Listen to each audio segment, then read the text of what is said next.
We did peanut butter Play-Doh when we were doing geography, and they got to choose a state with their glob of Play-Doh to make it. We used large M&Ms for major cities, small M&Ms for minor cities, purple sugar for the rivers, and they could make the mountains and then eat the state of Texas. I made all 3 kids pick a different state, so at least we could mix it up a little bit.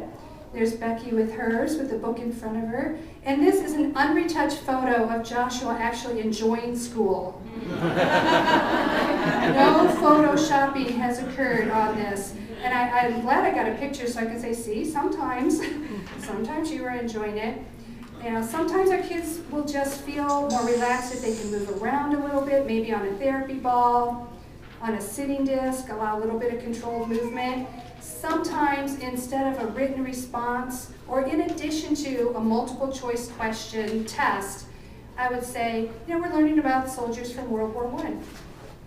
How are you going to show me what you know? You come up with an idea. Well, this was Josh's idea. He drew the soldier, then he would tell me about all the different things, the aspects of the uniform and the weaponry and things like that. Sometimes kids just need a little bit extra blocking out of noise, so the foam earplugs will help. Study boards are a great tool. It can help them block out some of the visual distractions, maybe block out a little bit of the noise, and it also gives a constant visual reminder, I'm supposed to be working now. So if they're getting frustrated, they can look up and, you know, I've been tempted before to put a sign out, time is passing, are you? Yeah. When your students get older and they're struggling with something, get them some post-it arrow notes that are sticky notes, and they can mark things they have questions about to come back to later, or ideas they want to pursue in greater depth. This is remember that being cute is not enough. Being cute is nice, but you also need skills. Now it can be harder. I would say Josh and Beth worked at the same grade level. Josh worked 10 times as hard to get the same results that Beth did. So it is tougher, and being aware of that will help.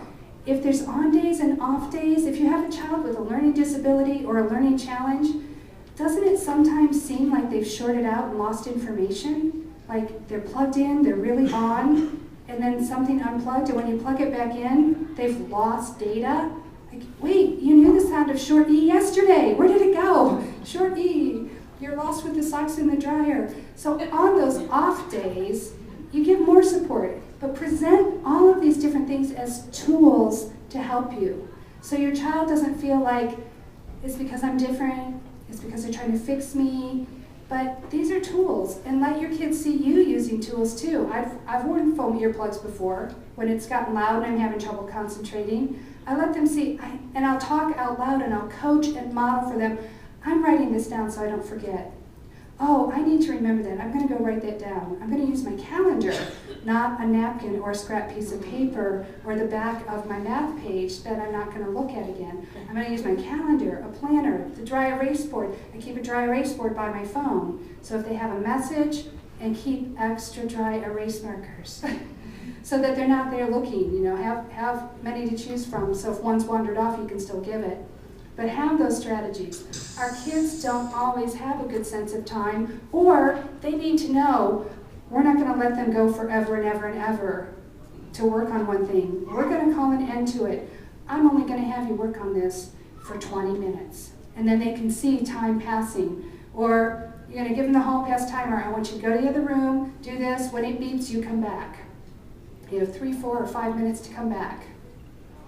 You want to make things as interactive as you can. Now, if you're the left brain learner like I am, you might think, I'm not nearly as creative as my children. That's okay. They'll give you ideas. They're already giving you ideas anyway, probably. What if we do this? Can we do that? So let them, especially as they get older, help you come up with the ideas. You know, and use those incidental moments. If you find a praying mantis on your porch, put it on the stick, call your kids out, let's look at it. Oh, praying mantis wasn't on the list for today. We can't learn about that right now. I know they're endangered and we might not have that much longer to see them, but I'm sorry, children. No, what you do is you have them come out, you stretch yourself and you be flexible, and then you add to your list. Learned about praying mantises, and you can check it off. Everybody's happy. You know? Sometimes just reenacting things, Becky reenacts things with her Beanie Babies. It helps her remember the story. She's acted out historical events with kitty beanies and various costumes and things like that. And sometimes it takes our kids longer. They're not necessarily on the same timeline. Some kids will show gradual growth and development over time, a nice smooth slope. Our struggling learners often have stair-step, plateau, stair-step, plateau, stair-step. Becky was in martial arts. It was a room with a wall of mirrors, fluorescent lights, ceiling fans, parents talking over here, and she was the biggest goofball of the class. Kids who started after her surpassed her. She had her ponytail, twirling it in the mirror. She was happy, but she wasn't advancing. A couple years of that, hard to watch. I'm glad I stuck it out. She's now a second-degree black belt. But something clicked, and at the time it clicked, she took off and hasn't looked back.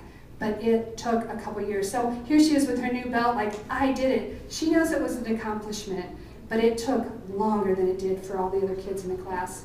And sometimes you need to just change the goal. The goal is to learn, not necessarily to finish by the first week of June.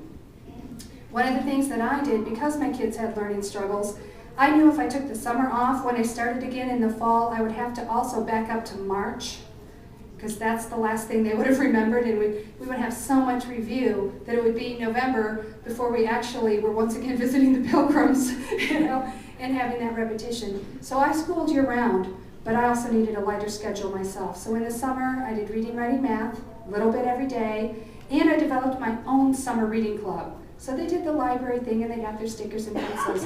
But I did a reading club with prizes I picked out individualized for my kids.